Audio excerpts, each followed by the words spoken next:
Hello guys, मैं मुर्तजा आलम आप सबका वेलकम करता हूं अपनी इस वीडियो में। इस उम्मीद के साथ आप सब अच्छे से हैं, मजे से हैं। आज हमने टॉपिक लिया है क्लास 9 के साइंस से। Topic is motion. आज हम मोशन की कुछ चीजों के बारे में बात करेंगे और साथ ही इस चैप्टर से कुछ क्वेश्चंस के आंसर को ढूंढेंगे और पता लगाएंगे कि इनके आंसर कैसे दिए जा सकते हैं। आइए वन बाय वन हम मोशन के बारे में बात करते हैं। पहले तो हम ये जान लें कि मोशन क्या है। Motion is a change of position. It can be described in terms of the distance moved और द डिस्प्लेसमेंट।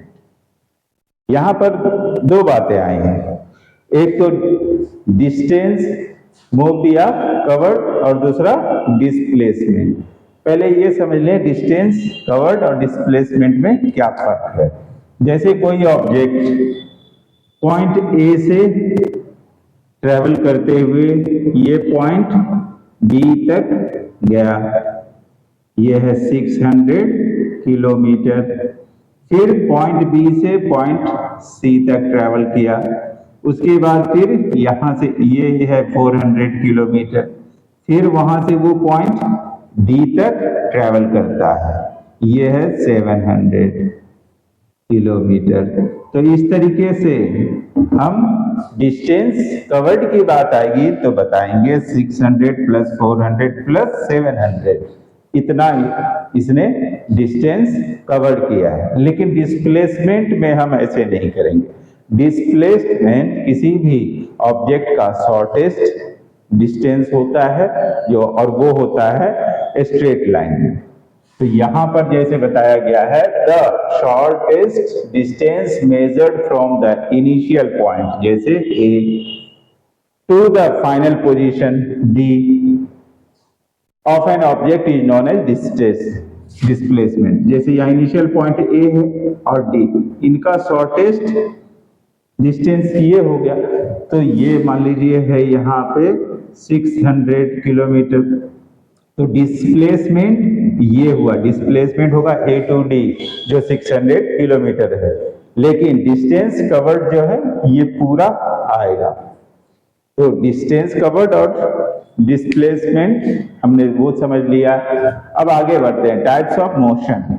कोई भी ऑब्जेक्ट मोशन हमेशा एक जैसे ही नहीं करता है। कुछ मोशन ऑब्जेक्ट ऐसे हैं, जैसे ये फैन, ये सर्कुलर पथ पे मोशन में है तो हम इन्हें सर्कुलर मोशन कहेंगे। कुछ ऐसे हैं जो स्ट्रेट लाइन में मोशन में होते हैं, जैसे बुलेट का जाना, एरो का निकलना, स्ट्रेट रोड पे मूविंग कार का होना, तो ये सभी स्ट्रेट लाइन में होते हैं। कुछ ऐसे होते हैं जो दो पॉइंट्स के बीच वो रिपीट करते रहते हैं अपने मोशन को एक फिक्स टाइम के हिसाब से, तो ये ऑसिलेटरी मोशन होता है। जैसे कि हम दौड़ते वक्त अपने हाथ को देखते हैं, सी सॉ को देखते हैं, इसी तरह पेंडुलम भी हो गया।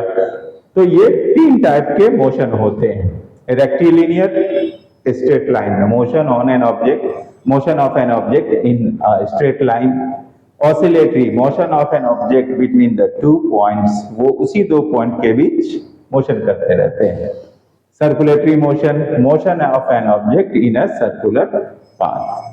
तो ये तीन टाइप के मोशन होते हैं। आप इनके बारे में और डिटेल चाहें तो और डिटेल जान सकते हैं। अब इनके अलावा दो और टाइप से हम मोशन को स्टडी करते हैं, एक यूनिफॉर्म मोशन और दूसरा नॉन यूनिफॉर्म मोशन। अगर इक्वल इंटरवल ऑफ टाइम पे इक्वल डिस्टेंस कवर कर रहा है कोई ऑब्जेक्ट तो वो यूनिफॉर्म मोशन में होगा। As the object covers equal distance in equal interval of times, it is said to be in uniform motion. और जब हम इनको ग्राफिकल रिप्रेजेंट करते हैं तो हमें एक स्ट्रेट लाइन मिलता है। दूसरा होता है नॉन यूनिफॉर्म मोशन, इसमें ऑब्जेक्ट अनइक्वल डिस्टेंस कवर करता है इक्वल टेकन टाइम में, इक्वल इंटरवल ऑफ टाइम में। As the object covers unequal distance in equal interval of time, it is said to be in non-uniform motion. और जब हम इसे graphically represent करते हैं तो हमें ऐसे कर्व मिलता है, ना कि स्ट्रेट लाइन मिलता है। आगे हम बढ़ते हुए ये देखते हैं एवरेज स्पीड और एवरेज वेलोसिटी क्या होती है, उसको भी जान लेते हैं।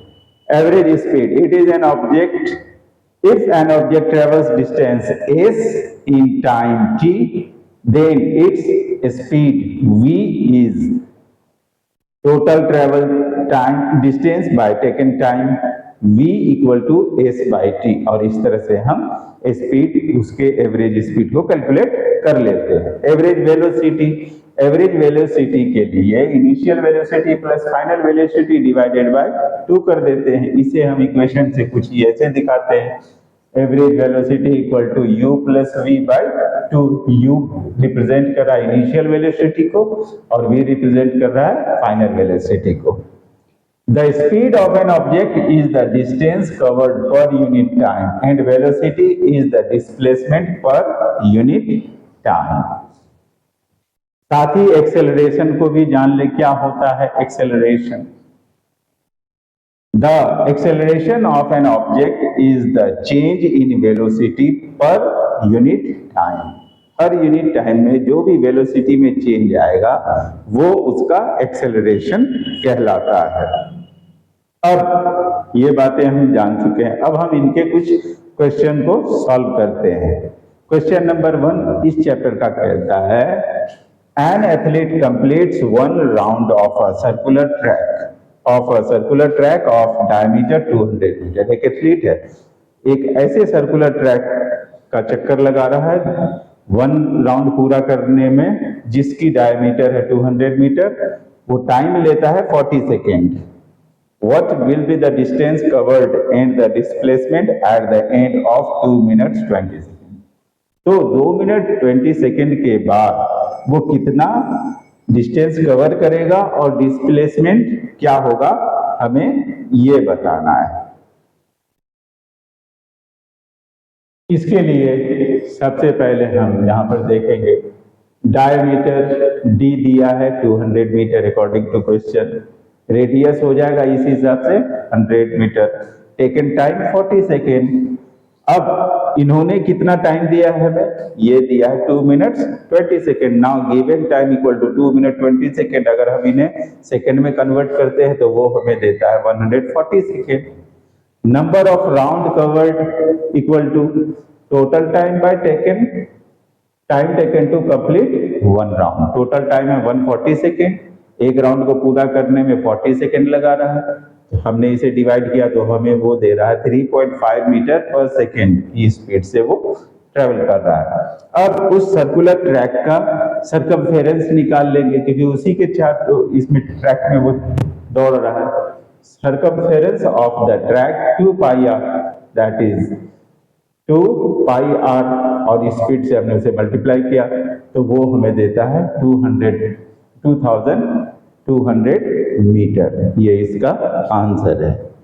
अब नेक्स्ट क्वेश्चन जो देखते हैं वो क्या कह रहा है, Joseph jogs from one end A to the other end B. Joseph एक स्ट्रेट रोड पे पॉइंट ए से पॉइंट बी तक जॉग कर रहा है, जो कि of a 300 metre long straight road in 2 minute 30 second, and then turns around and jog 100 metre back. फिर उसके बाद वो वापस मुड़ के 100 मीटर और जॉग करता है, जो कि पॉइंट सी तक आता है इन अनदर 1 मिनट, और उसमें वो अगला 1 मिनट लेता है। What are Joseph average velocity, average speed. तो जोसेफ की एवरेज वेलोसिटी और स्पीड क्या होगी, पहला ए टू बी के लिए और दूसरा ए टू सी के लिए हमें बताना है। अब इसके हम सॉल्यूशन को ढूंढते हैं। ये जॉग कर रहा है पॉइंट ए से पॉइंट बी तक, जो कि दूरी है 300 मीटर, इसका डिस्टेंस है, और दोबारा बी पॉइंट से सी तक वापस आता है 100 मीटर का डिस्टेंस कवर करता है। पहले हमसे कहा गया है हमें जो भी बताना है एवरेज वेलोसिटी, एवरेज स्पीड, वो पॉइंट ए टू बी का, A to B का। तो उसके लिए हम सबसे पहले करेंगे एवरेज स्पीड पता लगाना है। टोटल डिस्टेंस ट्रेवल करता है A से B 300 मीटर, टाइम लिया है 2 मिनट 30 सेकेंड, जो कि सेकेंड्स में 150 सेकेंड्स होता है। तो अब इनका यूज करके हम एवरेज स्पीड और एवरेज वेलोसिटी बता सकते हैं। Average speed equal to total travel distance by taken time 300 metre by 150 seconds. जब हम इन्हें डिवाइड करते हैं तो हमें मिलता है 2 मीटर पर सेकेंड की स्पीड में वो ट्रेवल किया। एवरेज वेलोसिटी की बात करें तो यहाँ पर टोटल डिस्प्लेसमेंट 300 है मीटर और टेकन टाइम वही 150 सेकेंड। तो डिस्प्लेसमेंट भी जब हम डिवाइड करते हैं तो हमें मिलता है 2 मीटर पर सेकेंड। अब हम आते हैं बी में, जहां पर हमें बताना है एवरेज स्पीड और वेलोसिटी ए से लेकर सी तक, ए से बी गया और वापस सी आया, इसको बताना है। तो यहां पर एक चीज ध्यान देना है, ट्रैवल्ड डिस्टेंस में A to B 300 plus B to C 100 400 आएगा, लेकिन डिस्प्लेसमेंट में ऐसा नहीं आएगा। जैसा कि हमने पहले ही बात किया है, डिस्प्लेसमेंट में A to C को मेजर करेंगे। 100 मीटर ये माइनस कर दिया तो हम देख रहे हैं यहाँ 200 ही डिस्प्लेसमेंट, 200 मीटर ही है, तो हम उसे यूज करेंगे। अब बात करते हैं from A to C, total distance A B plus B C 300 plus 100 400 metre हो गया। टेकन टाइम पहले तो 2 मिनट 30 सेकेंड लिया था, फिर B से C आने में 1 मिनट और ले रहा है, तो 3 मिनट 30 सेकेंड, जो कि हमें देता है 210 सेकेंड्स। हमने एवरेज स्पीड निकालने के लिए 400 मीटर को 210 सेकेंड से डिवाइड किया। जब हम इन्हें डिवाइड करते हैं तो हमें मिलता है 1.9 मीटर पर सेकेंड। तो एवरेज स्पीड बी सिचुएशन में एवरेज स्पीड है 1.9 मीटर पर सेकेंड, और एवरेज वेलोसिटी हो जाएगा total displacement bye taken time. Total displacement तो 200 मीटर ही हुआ, क्योंकि 100 मीटर ये वापस आ गया है, तो 200 मीटर टाइम टोटल जो है वही रहेगा 210। जब हम इसे डिवाइड करते हैं तो हमें मिलता है 0.95 मीटर पर सेकेंड। तो इस तरीके से हमने क्वेश्चन 2 को भी सॉल्व कर लिया। आसान है, बस एक बार थोड़ा सा कॉन्शियस होने की जरूरत है, ध्यान देने की जरूरत है। अब हम क्वेश्चन 3 को देखते हैं, इसमें क्या करने के लिए कहा गया और देखते हैं कैसे इसको किया जाए। Abdul, while driving to school, computes the average speed for his trip to be 20 km per hour. Abdul जब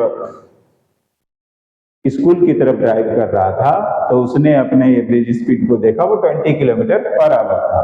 on his return trip along the same route, उसी रूट पर जब वो वापस हो रहा था, there was less traffic and the average speed is 30 kilometre. क्योंकि ट्रैफिक नहीं थे तो उसकी एवरेज स्पीड 30 किलोमीटर थी।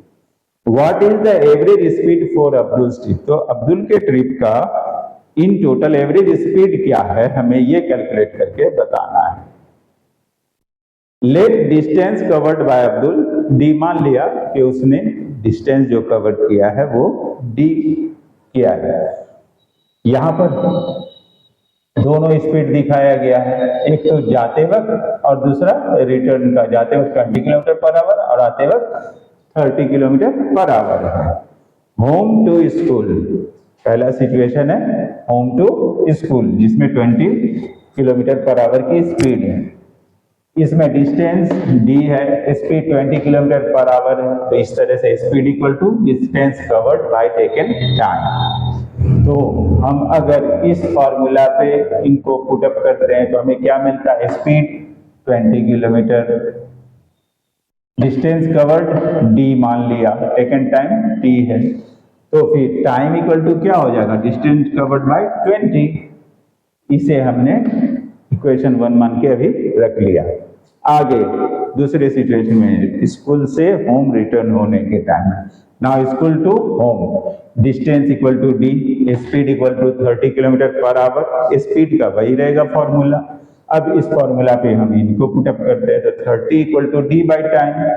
जब हम टाइम के हिसाब से देखते हैं तो डी बाई 30 होता है। ये दोनों इक्वेशन हमारे हो गए। अब इनको हम ऐड करेंगे ताकि एवरेज हमें पता चल जाए। Total taken time equal to D by 20 plus D by 30 equal to, अब इसे हम उस हिसाब से करते हैं एलसीएम वगैरह निकाल के, तो हमें मिलता है 3d plus 2d that is 5d by 60। 5 से 60 को डिवाइड किया तो d बाई 12 हमें टोटल टेकन टाइम बता रहा है। अब एवरेज स्पीड में इसका यूज कर रहे हैं, तो एवरेज स्पीड में जब इन्हें यूज कर रहे हैं तो हमें मिल रहा है 2d बाई d बाई 12, और उसे जब 2d इंटू 12 डी को कर दिया 212 या 24 किलोमीटर पर आवर की स्पीड पे रहा वो इन टोटल। तो इस तरीके से आपने देखा कि 3 क्वेश्चंस को हमने सॉल्व किया और किस तरीके से करते हैं। बाकी के क्वेश्चंस को भी हम नेक्स्ट वीडियो में कवर अप करेंगे और आप इसके बारे में प्रैक्टिस करें। आसान है, बस थोड़ा सा कॉन्शियस होने की जरूरत है, थोड़ा सा अपने अंदर समझदारी बनाने की जरूरत है। आप इसको इजीली सॉल्व कर सकते हैं। उम्मीद करता हूं आप लोगों को मेरा ये वीडियो अच्छा लगेगा और इससे फायदा उठाएंगे। मेरे वीडियो को लाइक शेयर सब्सक्राइब करते रहें और अपना कीमती कमेंट भी